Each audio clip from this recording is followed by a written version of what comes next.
Bill Gates always says, like, if he had a magic wand and he could fix just one thing in the world, it would be malnutrition. Malnutrition is one of the hardest problems in terms of global poverty because there are all of these long-term impacts that you don't feel right away. And so you end up with kids that don't grow in terms of height. They're really, really short, and their brains don't fully develop. And that affects everything later on in life. They're less able to hold jobs. It's just kind of like every aspect that you think makes a full and flourishing life can be really held back based on what's happening at this very early stage. Welcome to the Impact Innovations podcast presented by UI Charitable, where we help you become a more impactful philanthropist. This is episode 8. I'm your host, Todd Manwaring.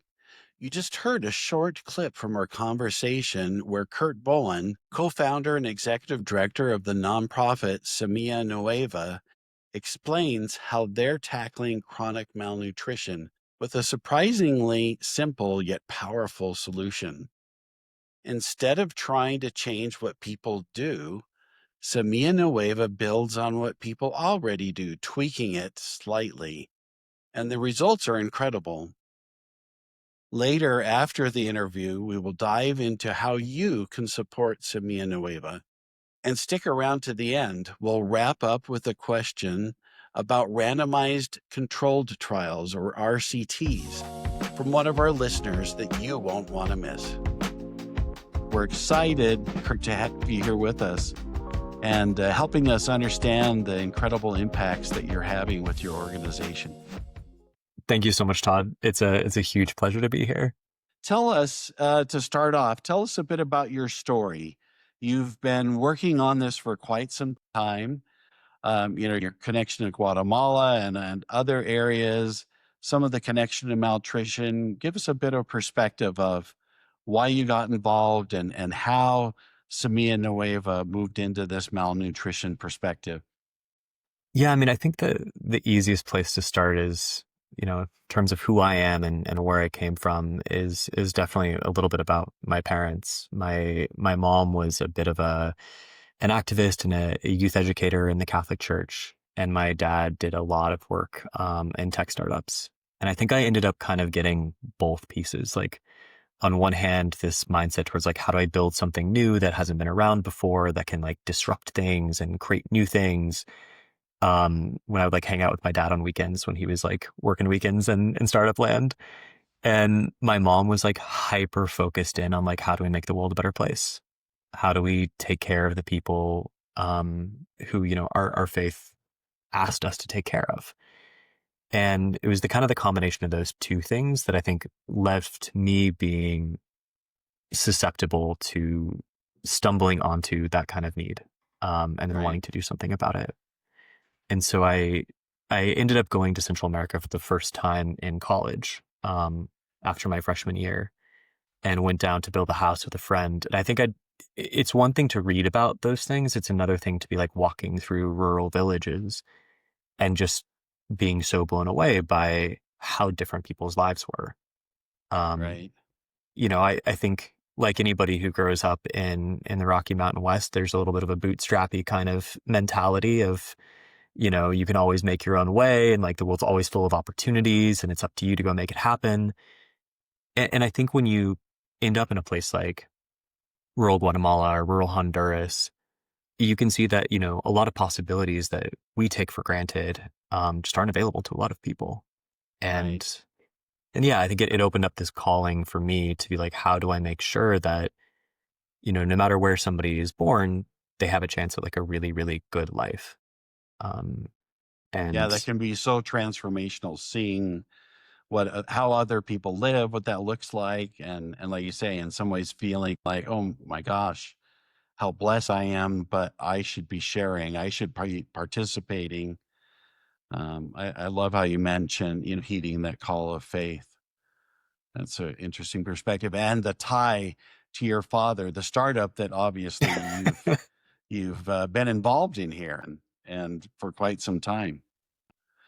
The focus is for Semilla Nueva, new seed, right? I don't know if that's translated any Yeah, differently yeah. than those. We're starting to go for the new seed actually as the Okay, name.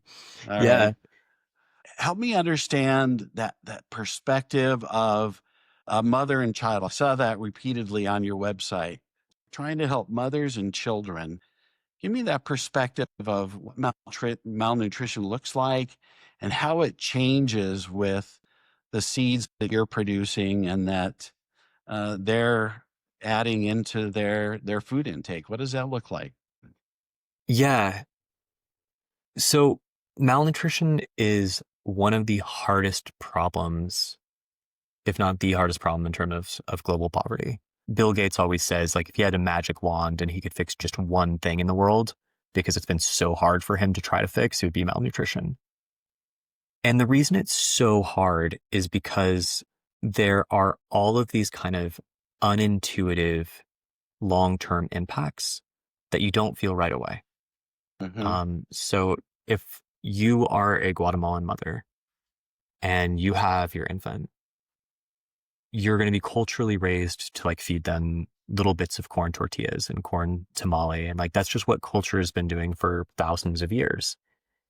And the unfortunate thing is like that food source, like what is kind of like the Mayan version of baby food, just doesn't have the protein, the iron, the zinc, the nutrients that that little child needs to be able to fully develop. You know, those first 1,000 days, our brain is changing more than any other period in our lives. And like it needs all the right stuff to be able to really, really grow. And not only the brain, but the body. And so you end up with kids that don't grow in terms of height. They're really, really short and their brains don't fully develop. And that affects everything later on in life. And they've done studies that show that those kids earn a lot less money. They're less able to hold jobs.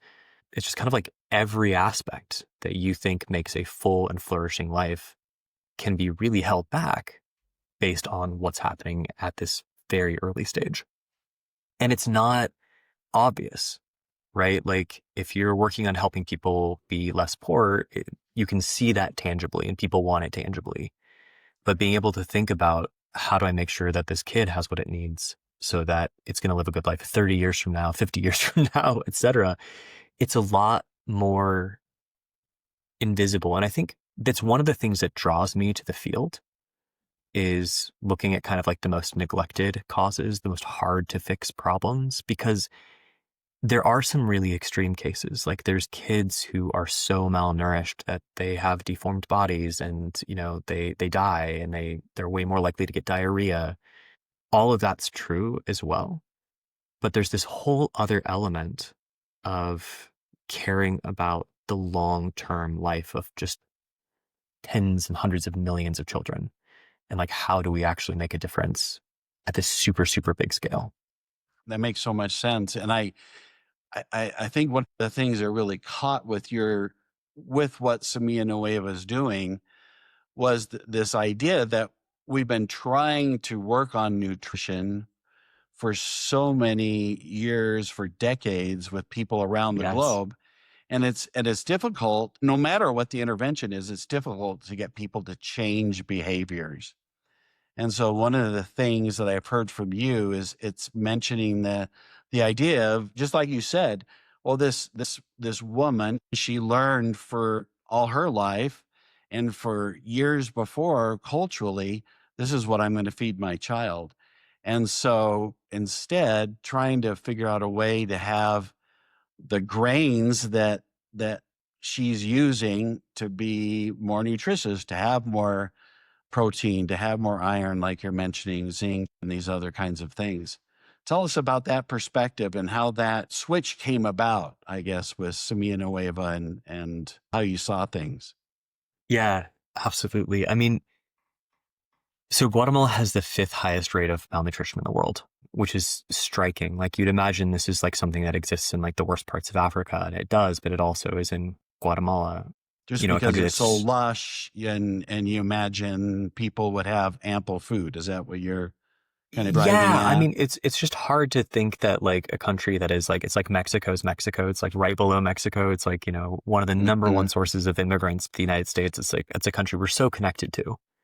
And you'd imagine that like these like really terrible humanitarian problems wouldn't be like on our doorstep. And they are. And, we got really interested in trying to figure out how can we fix this. And the first step was we did what everybody does, which is like, how do we convince these like very, very poor, very rural families that they should just eat a better diet? Right? It's like, knocking on people's door and being like, hey, turns out your diet sucks. You should do something better. Right. And like people don't like that message. People might not trust that message. And like also telling somebody that they need to like go eat a lot more meat and vegetables and stuff that costs a whole lot more than corn is really tough if you just can't afford it. And we tried to get people to like grow different foods, but like they wouldn't necessarily taste super good. And it was a whole problem. And during that whole trajectory, we learned that there were some scientists that had kind of naturally found, like they'd found in random cornfields, corn plants that just had a whole lot more nutrition. Like they were a complete protein, like eggs. They had more iron and zinc, which are two of the most important things for healthy kids, for their immune system, for their brain development. And it was just in the corn. And so that was like the aha moment. Like, what if instead of trying to get rid of this thing to be like, your ancestral food's bad, what if we could just make it better? Right. And Right. that super appealed to me. And it made me think about like my mom, right? Like she went through this period where she's like trying to get us to eat a bunch of tofu. Like that was like her like Right. mom thing when we were all like 7. And like, so she's like, I'm going to make tofu pudding. Like I'm going to like sneak the tofu into your enchiladas, right? That you really like. Like she found the ways of disguising the thing that she thought we needed into the thing we wanted. And so it was like the Right. same thing. Like, how do we just get a kind of corn that just like naturally has that good stuff? Right. And so in some ways it needs to taste good, right? Because Has to taste you good. Oh, it has to be something that they want to keep consuming. And then obviously it's got to be beneficial for the farmer to produce it. And yeah. so it seems like both those kinds of angles need to be in play. And I can certainly see what you're saying. I mean, I would like to change my diet. It would be better for my health, and I know that, but that behavior change is so difficult. And It's so so tough. providing a different mechanism that makes so much more sense in many ways. You know, and it's funny. I think the biggest thing I've learned from living in a developing country for 15 years is that people are people. Like I would sometimes be in like a Rotary club in like, Eastern Idaho and like Rigby or Rexburg. And, people would ask me and be like, well, why don't you just tell them to like eat more nutritious food? And I'm like, hey man, how many times do you floss a day? Because like your Yeah, dentist thinks you should floss 3 times a day. Are you going to do it just because I told you to? Like, no, like it's annoying. It's hard. Like right, right, we're all the same thing. And like we have so much willpower to make changes in our lives. We want the best for like our families. Like we're all pretty similar as human beings. And so I get really into the things where it's like, what at a systemic level can I do that'll make the right thing the easiest and the best and the most like tasty thing? and I like what you said. You're mentioning in many ways, well, and maybe this is something we should point out. This is a natural process. Yeah. Scientists were finding corn that had higher proteins, had these higher micro nutrients in it, and you aren't using a GMO process. You're actually breeding the corn so that you bring these different tastes in as well as the nutrients. And so it's what is it? That the right word? Biofortified. Yeah. Biofortificated. Yeah. Yeah, that's right. I mean, what's tricky is in a lot of the countries that have really high malnutrition rates, the countries where like most of the kids are dying, GMOs are still not legal. And so you can get to a more nutritious corn seed by genetically modifying it. It's faster, it's easier, but it's not legal in most of the places that we really care about. And so we focused on a different strategy, which was how do we do this like the slower, old fashioned, natural way um, to be able to like develop seeds that didn't have those issues. Like I'm personally not against GMOs. Like if they're scientifically proven to be safe, like awesome. I think there's a lot of potential there. But given how controversial it can be, it was like easier to just sidestep it altogether and be Right. like, cool, let's focus on natural breeding technologies. And so, yeah, we have these like good seeds, and there's all these studies all around the world proving that these seeds with higher protein quality or with iron or zinc do improve the growth of kids. They are healthier. And we just know too, like if you get more protein and iron and zinc into like little kids who are malnourished, that's like really, really good for them. So there's like Hmm. this whole body of literature saying this is the right thing to do. And I think what made us different is we kind of figured out how a lot of people who were doing it around the world, we didn't feel were doing it in a good way. Like they were investing a lot of money, but they weren't getting enough farmers to use these seeds. And so I think kind of our innovation as an organization was trying to change the strategy to get these more nutritious seeds to farmers. And as you mentioned, like the primary way that we figured out to do that was through making them higher yields. Again, like people are people, you have to align incentives. And so when we first started, we'd have these like super nutritious corn seeds, and they didn't like yield quite as much as the best seeds in the market, but like they were kind of Mm, good. And we go to farmers and be like, your kids are super important. Plant these seeds, take better care of your kids. And farmers would maybe try them for a year and then they would stop. right. And so we would do like Right. nutrition lessons and we would do classes and we would like try to like educate people. And I think as soon as you hear like somebody be like, we have to educate people, realize how annoying it is when someone has to like educate you. And so just like, it was really tough. And we realized that like what farmers really cared about was getting more corn. That's their primary crop. They want to sell that more corn to be able to have money to put their kids into school in order to like expand their house, like whatever, like that is their source of income. So if we could come up with seeds that were super nutritious and had way higher yields than all of these super poor corn farmers, which is what most rural people are, they're all corn farmers, could get a lot more income. They would love that. And the seeds would just take off. Right. And that Right. became the strategy. That makes so much sense. I mean, and I mean, when I hear you describing this, really one of the things it seems like you've really learned is what are the incentives? What's that incentive for Yeah. the mother bringing this into my home, using this? What's the incentive for the farmer? Of course, it's going to be the seed price, it's going to be the yield, all of those kind of things combine in order to make this kind of program work. And I love how you mentioned, yeah, so we're not doing GMO because that thwarts part of that process. People won't use it. People may not eat it. And so instead, we're using this natural process as a way to meet the families and the farmers where they're at. Yeah, Yeah. really important. Yeah, exactly. Exactly. It's like, how do you make the right thing the easiest thing? How do you make it the tastiest thing? How do you make it the most economically beneficial thing? And I think it's like where so many charities have gone wrong is A, we try to tell people what to do and convince them that we know the best path for them. And B, we forget that people are driven by like pretty standard incentives throughout the world. And like, how can you tap into those? And if you do that, it takes off. And if it's not taking off, it's not people's fault, it's yours. Like you should go get better Right. at like offering something. I think that's probably like the tech, startup kind of chip that came from my dad. It's like if you're not getting customer adoption, like that's on you. Go figure it out. Yeah. Yeah.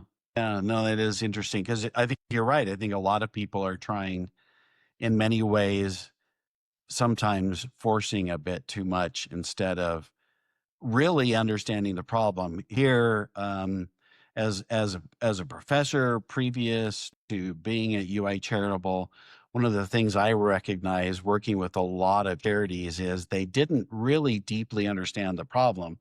And so, for Yeah. instance, they would say, "Oh yeah, the problem's malnutrition," and they would move on from there. And in your case, yes, that's part of the problem, but part of the problem is behavior change issues. Part of the problem is the taste. Part of the problem, right? It's recognizing that this social problem is more complex, has lots of pieces to it, and so by doing that, then you're able to change really your perspective on, well, we think our theory was wrong before we were doing this. Now our theory is if we do this, we'll have better outcomes. We'll actually be changing children's lives, these infants and mothers, and it makes so much sense. Yeah. And it's crazy because I mean, I feel like it's like you just have to ask why. What is it, like 7 times or something? Mhm. And Right? That and then Toyota mechanism. Yeah. yeah, yeah. And you start to like learn these different things. And then once you've kind of like built your chain of whys of like, why is this problem? Like I go visit Guatemala and I see these like super poor kids and like people are living in like really poor houses. And like, if I ask why enough, I'll figure out an interesting theory for how I could make a difference there. And then it's like, you got to go test it. And oftentimes if you can detach yourself from your own moral superiority enough to see where what you're doing isn't working and be like really, really attuned to how you're essentially failing, like how you're not getting what you want to get done, you can like learn what the next idea could be.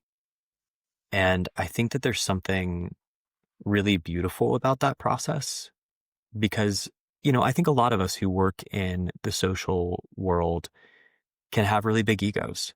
Like you can Right. feel very morally superior because you're like doing good for the world. And there's nothing worse for doing good for the world than a big ego. Right. That acting that way rather than being vulnerable is what I'm Yeah. hearing you say, and being humble as you approach what's going on. Yeah. So I think it's been important for us to fail so many times. And we have failed. Every failure has had a lesson, but like we started off trying to teach people to do gardens. That was not going to move the needle on malnutrition. We started off with like corn seeds that were nutritious but didn't have high yields. That didn't work. We came up with seeds that actually were pretty good on yield, but they were too expensive. So we had to go figure that out. Like you're constantly iterating, but Right. like what's allowing you to keep going with that process is that it's for something that's so good. Like it's for this idea. And I think we have this dream. There's a billion people on this planet that eat corn 3 times a day. And that's where most of the malnutrition is going to be in the next 50 to 80 years. Um, Asia's figuring their stuff out. Like people who eat rice and wheat are like those countries are getting their stuff together.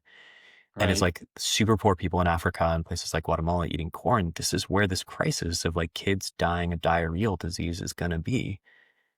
And so, it could take a while, but like, let's keep chipping away. Let's keep chipping away. We did that for 15 years. And I think we're finally at that point where it's like really, really catching. And 30,000 families last year, 50,000 families this. We're hoping for 100,000 families next year.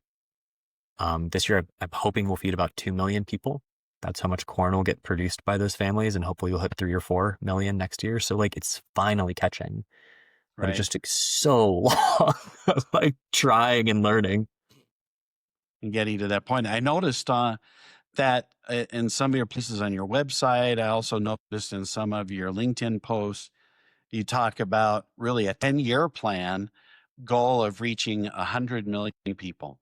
When Yep. when when you look at that, what else do you think needs to change? Are you still working on, yeah, we need to find still a better seed? Is it also we've got to connect with governments better or other large entities, maybe even larger seed companies, or what is it that's going to drive that scale that you think at the moment? And obviously it's going to change between now and 10 years, but what do you see that's going to allow that to happen? Yeah. One thing. So I think one way to answer that question is to kind of give like the big perspective of what's going on with these like billion people who are eating corn 3 times a day. Because like that's where we want to get to. That's where we want to fix. And that billion people who are eating corn 3 times a day are getting all that corn from about 53 million small farmers. And those are scattered throughout Africa, parts of Asia, a lot of Latin America. And so the question becomes, okay, how do we get 53 million smallholder farmers, or like a chunk of them, to use these more nutritious seeds? And what we've narrowed in on, and it's like kind of like a bigger version of what we're doing in Guatemala, is like number one, find the best seeds in the world and get really good at naturally breeding the nutrition into them. So like, you can kind of see this with like Ford and electric cars, right? They're like, don't go build a Cybertruck. Like find the car, like the F-150 that everybody already loves and just make that sucker electric. Like that's a Right. pretty good way of doing things. It's a good Um, analogy. Yeah. yeah. And so, we're kind of doing the same thing. It's like figure out all the people who develop seeds around the world and get really good at working with them to just be like, let's breed the nutrition in. So that the seeds that you sell and will sell into the future can just have all this nutrition. And then work with like other NGOs and governments to support those seed companies making that transition. And I think you can see this with electric cars as well, where for like a long time, there was like a tax credit that the US government and governments all around the world would like basically knock a chunk off the price for electric cars. And that has like led to a lot of increased adoption until there's a point where you don't need that subsidy anymore. And we basically do a similar thing. We're like, okay, we want the seeds to be super nutritious for the poorest farmers so that they can nourish their entire country. So let's get really good at making the seeds nutritious, and let's work with nonprofits and governments to put a small subsidy on them to make the super nutritious seeds that are really good also the cheapest seeds. And then the market just takes care of it. That's what's like super cool. So that's what we're doing in Guatemala. It's what we're doing in El Salvador now. And we're developing the seeds for East Africa. And the hope is, 6 or 7 countries having that system in place will, within 10 years, there'll be about 100 million people that are far better off in terms of their health and their development and their mood and just everything as a result. And then hopefully another like 5 or 7 years and we'll get to 1 billion. That's kind of the dream. Yeah, that's exciting. That's a good dream. How do some of these tests come into that? I know that you're involved in some randomized control trials.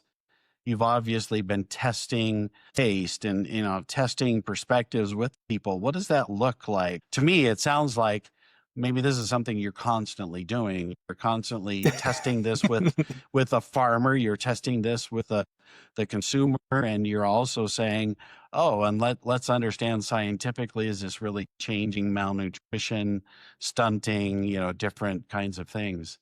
Is that really a constant piece of who you are? Yeah, it's so deep.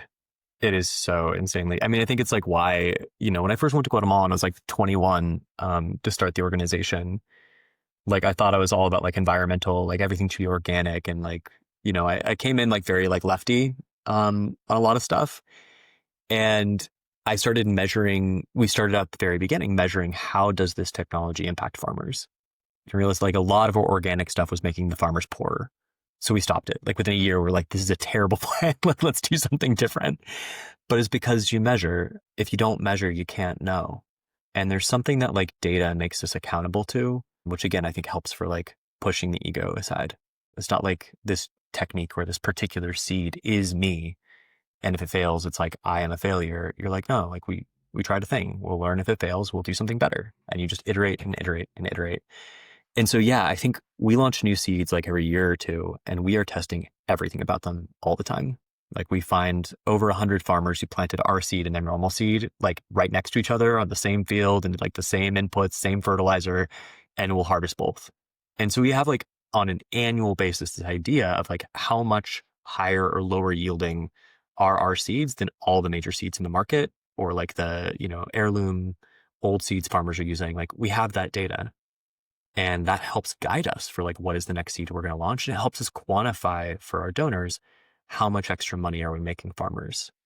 In the last couple of years, we've been around like, for every dollar we receive in donations, it's like we're making farmers' incomes go up by like 50 cents to $1.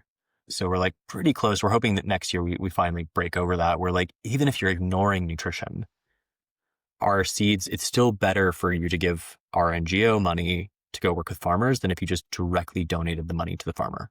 And to me, that's always the first thing any charity in the developing world should test. And then on top of that, there's the whole nutrition thing. And the nutrition thing that's our whole reason for existence, is to make sure kids are nourished. And so we need to know, is the extra nutrition in our corn actually making kids healthier?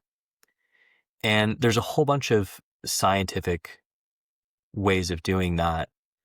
I think what's tough in the NGO world is we're super reliant on stories.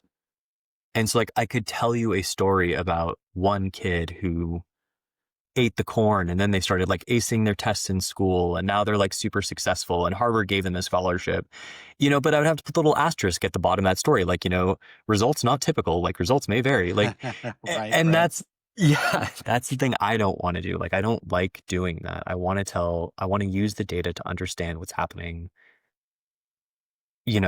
for everybody and like what the real trends are and the average farmer and the average kid. And so that limits the kind of data we can collect because there's only certain things we can collect and like actually get to be statistically significant. And so we focus on that. We work with scientists at like Cornell, and UC Denver has a great team. And we've done some work with the Paris School of Economics. And we're looking at, if you measure nutritional status in the body of a 2-year-old or an 18-month-year-old, or like a new mother who's nursing, what can you look at, say, like in a blood sample to understand what's going on for them nutritionally? And if they eat our corn for 6 months, what happens? And so you end up with like these huge groups where you'll find like 100 families, and like half of them eat the corn seed and the other half don't. And you're, checking before they start eating, and then you're doing blood samples, 4 months later and like 6 months later with them and their kids. And you start to get really cool data showing like, yes, these bodies are absorbing this nutrition. They're healthier, like their biomarkers are better. And that's really cool. So we've done 2 of those studies. One is getting ready to be published, and that's the one we did with Cornell. And the other one with UC Denver, like all the field work was done. And now that's getting analyzed and in the lab in Denver, and will hopefully get published mid next year. Right. Oh, that's awesome. And I love how that's really connecting, and it sounds like helping them understand better ways to measure this as well, and how we Yeah. look at malnutrition as a whole, not just in this situation, but in others. Yeah.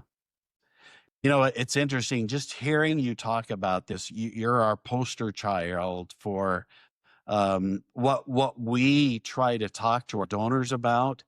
And when we try to explain, what does the best organization look like? What is it that social impact organization does?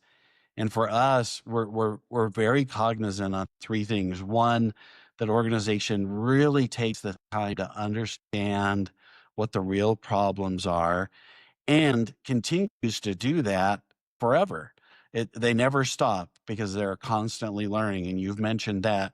The second thing is that the organization is finding and utilizing evidence that actually gives feedback back into that system, so they understand the problem better, they alter their perspectives on what's going on, and that becomes very much a learning cycle, Yeah. that occurs again and again. And really, the third thing that we're looking for are organizations that care enough that they're actually taking time to do these counterfactual studies like you're describing. And we know those are more expensive. They take longer to be able to pull together.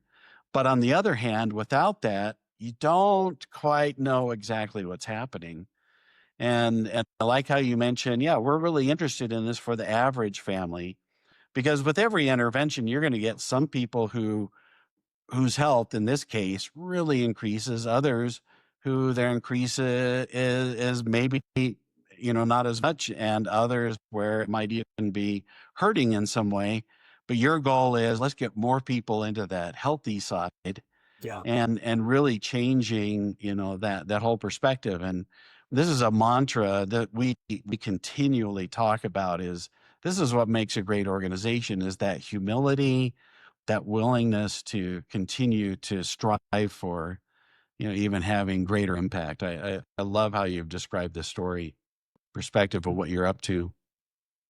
Thank you, Todd. No, and it's nice to feel aligned on that. I mean, I think it's something that you naturally come to if you've been engaging with the sector for a long time and really deeply care about it. Because it's so easy, right? I think when we all start, whatever the thing is that pulls us into deeply caring about people in some of like the hardest spots in the world, you find that one story, that one idea, and you fall in love with it.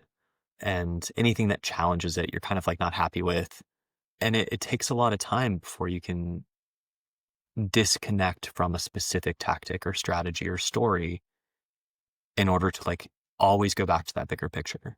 It's not about like whether these new pumps for wells in Africa is like the thing that's going to totally change the world, or whether it's like these water filters, or whether it's the corn seeds, or whether it's like these solar panels. Like there's a whole bunch of different things you can do, but like what matters is the impact. And being able to constantly see that even something that worked 10 years ago might not work now. but you got to keep up with it. You got to be constantly like checking in on here's the people who tried it, here's the people who didn't, what happened to both of them, running the math. Yeah, I think it's so key to our identity as an organization. And it's cool because I think once you've really invested in that culture, and that kind of like way of being, it actually does bring a lot of peace. It's like that whole like the truth will set you free. You know, Hmm. it's you don't have to be worried about like how do I position this or how do I frame this. I mean, you always have to do that to a certain extent just in life and communication in general, but like so much less. You're just like, here's the data, here's what we learned. If you have a better way to do this, let us know. Like we're super open to it. Like we'll be the first ones to try the new thing. But like here's exactly where it is. Here's how we measured it. Here's where it's like stuck. Yeah, I like that. To wrap up, give us a quick perspective as we interact with funders of all types. Um, what when you look at the connection of different resources, whether it's funding, whether it's people sharing your story, what is the greatest need that Semilla Nueva has? What would you suggest to someone? Yeah, boy, if you'd like to help, here's two great ways to participate. What would that be? I mean, one we're working right now on really honing in that plan for the next 15 years and that plan for like how we want to get to 1 billion people. And we have some cool documents on that. Um, and we'd be happy to share and would love to get feedback. Um, I think that's number one. I'll give you three. Number Okay. two, sometimes I think the downside of the more wonky, data driven kind of brain is that like, you can not be the best at telling the story. And I think folks that like want to help us get that story out there and help us hone it in a way that it can be more shareable, I think would be awesome. And then number three, to just keep us in mind, we're always, as we grow, we're oftentimes looking to hire and find really, really good talent, especially folks who want to like be in Guatemala full time, eventually be in Africa full time. Um, I think those are the three. Right. That's fantastic. Well, hopefully we'll find some of those people and nudge them your way. I think it sounds exciting what you're doing, and congratulations on being able to work on this and pull this together. Thanks, Curt, for being here with us today. Thank you so much, Todd. This is your co-host, Jackson Thomas, with this month's Impact Opportunity. You just heard an engaging conversation between Todd Manwaring and Curt Bowen, Executive Director of Semilla Nueva, a nonprofit focused on ending malnutrition. In certain parts of the world, malnutrition persists simply because the food available and the diet that is culturally present isn't as nutritious as it could be. One of these places is Guatemala, where corn or maize is a primary dietary component. A lack of nutritious food at an early age can lead to a lot of different problems, including stunted growth, disease, long-term health problems, and eventually economic mobility, just to name a few. Semilla Nueva is tackling this problem by starting at the root causes, literally. Rather than introducing new types of food, changing diets, or habits, Semilla Nueva is taking the staple food of corn, which previously provided little to no nutritious value, and infused it with much needed vitamins, minerals, and nutrients through a natural process called biofortification. Farmers and families can keep farming the way they were farming and eating what they were eating, only now it's healthier and they're earning more. Here's how it works. Semilla Nueva has found naturally occurring high nutrient corn through corn breeding and has developed a new corn seed that tastes better, has higher yields, is cheaper, and most importantly has that nutritious value that's so needed. Semilla Nueva works with seed retailers and government agencies to get these high quality seeds into farms of rural farmers all across Guatemala. And the results of these efforts are clear and compelling. In 2024 alone, they've reached 30,881 farmers and are continuing to grow year over year. Farmers using Semilla Nueva's seeds earn on average 76% more compared to the seeds they were using before. RCTs, or randomized control trials, are currently being held and are showing strong signs of huge health benefits and improving biomarkers for children and mothers that are using Semilla Nueva's new and improved seeds. Semilla Nueva is currently working in Guatemala and is expanding to El Salvador, Haiti, and southern Mexico. They're also developing a new variant of seeds for Eastern and Southern Africa as they continue to expand around the world. If this mission resonates with you, we'd love to help you support their work. Semilla Nueva is a 501c3 organization, which means you can donate directly at semillanueva.org/donate. That's SEMILLANUEVA.org/donate. Or if you'd like to fund this work through your donor advised fund, you can find them in your UI Charitable portal account. Or you can reach out to us at impact@uicharitable.org and we can help. This is the final segment of the podcast, the Impact Inbox. In this segment, we feature one question from a member of our community that's emailed in. And the question is, what is an RCT? I've heard it mentioned a few times on the podcast and was wondering what it really means in the context of high impact philanthropy. Thanks for emailing that question in. RCT stands for Randomized Controlled Trial. When done well, it's one of the most rigorous ways to test whether a social impact organization is actually causing some of the changes in their clients' lives that they are seeing. RCTs are used in a lot of different cases. They're used for medical studies, healthcare, social sciences, and in social impact organizations like nonprofits. They're often considered the gold standard for understanding the impact of a program or understanding the real changes occurring in the people's lives because of the program, rather than chance or any other factor. They provide statistically significant evidence that an organization can say, because of our work in this area, we have caused X or Y change in someone's life. Okay, now that I've described that a little bit, how does it work? Well, let's give an example. Imagine an organization wants to know if providing microloans really helps families escape poverty. In an RCT, or a randomized controlled trial, researchers would randomly divide participants into two groups, one that receives the microloans, the treatment group, and one that doesn't, the control group. Because the groups are randomly selected, any difference in outcomes like income levels, education, or health can be attributed to the program itself rather than any outside factors that might occur. So what does this mean for us as donors? RCTs are super valuable because they tell donors which programs have proven results and that they can donate with extremely high confidence that their contribution or impact investment is actually going to change someone's life, and specifically in what ways. So to sum it up, an RCT, or randomized controlled trial, is one of the best but not the only tool in a high impact philanthropist toolkit to understand if what we do is actually making a difference. Thanks again for that question. Please send in your thoughts, questions, comments, and we'll read them out here on the podcast. You can email us at impact@uicharitable.org. Thank you for joining us for this episode of the Impact Innovations podcast. We hope today's conversation has inspired you to approach philanthropy with more intention, effectiveness, and strategy in a way that you can confidently feel that you are truly making a difference.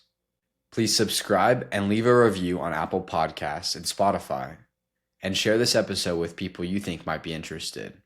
All of this helps our podcast grow. To continue the conversation, or if you have any questions, get in touch with us at impact@uicharitable.org. And we'll see you next time.